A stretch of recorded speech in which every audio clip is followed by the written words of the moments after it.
دا سلک ډیر امید پیدا شوی دی. ما په خپل تقریر کې خبره وکړه چې د دنیا په کم ګوټ کې ظلم شوی دی کنه پښتون بنیادی تور د ظلم خلاف دی. دا زموږ د مشران تاسو بدل لیدلې د کشمیر د پاره راوتی دي چې حالت ظلم یا فلسطین کې ظلم شوی راوتی دي. نو د دې مطلب دا چې د نیچر د ظلم خلاف او اوس د قوم دا محسوس کړه چې په ما هم ظلم روان ځان خلاصې د ځان بچاو خو به هم کوم ځکه خو نن راوتی دي کنه کدم زه د پښتون تحفظ مومنت سره تعلق ساتم کنه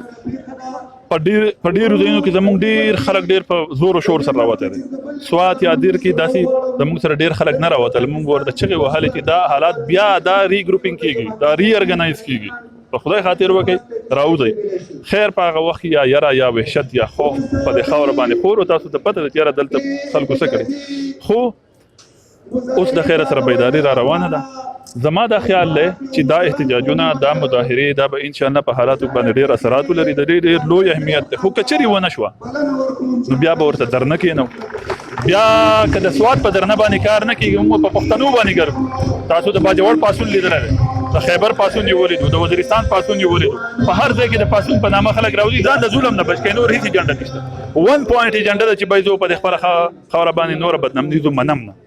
دلته بزان وجنو د امن برولو او کدی سکیورټي فورسز نه خو زمونږ د تمه توقع نشته چې په 14 کال کې د امن را نوستو او بیا هغه حالت د سره دي چې تاسو ته معلوم دي. نو زمونږ د سکیورټي ادارو نه د تمه توقع نشته او زه یو افسوس خبره دا کوم چې زمونږ صوبایي ترجمان برستر صاحب وایي چې دا خلک راغله وو او خو په غیر جنگ جګړه نه واپس شو. نو زه د نه دا تاسو کوم چې دا راغله څنګه او بیا لاړو څنګه او کدی لاړو نو په د کوړک کې په یو میاش کې امن کومنټ شهیدان کیږي د ټلینار خلک اغوا کیږي د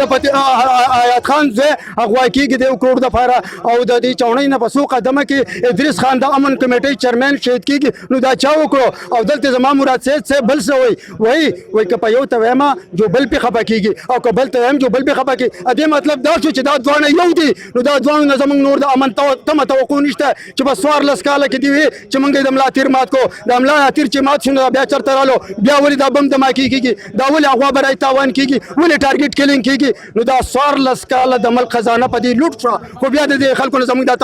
تمه توقع نشته. نو موږ بیا د سواد خلک آی ډی پی کیو زما بلار په دې دهشتګردۍ کې شهید شو په 2008 کې موږ آی ډی پی کړو تاسو وځي چې موږ سرچ اپریشن وکړو موږ د سرچ اپریشن د لپاره د ملک د امن د لپاره وته نو زمون کورونه په دهشتګردو بلاس کو ته چې ما وباسي نو زما کورونه به امن ورکه چې زما کورونه د امن ورنکو زما کورونه د باغو بلاس کو نو بیا موږ هغه ته په هیڅ حال نه جوړ چې موږ بیا آی ډی پی شو او تراشه زمون کورونه بلاس کې نو موږ ته بیا په هیڅ قیمت نه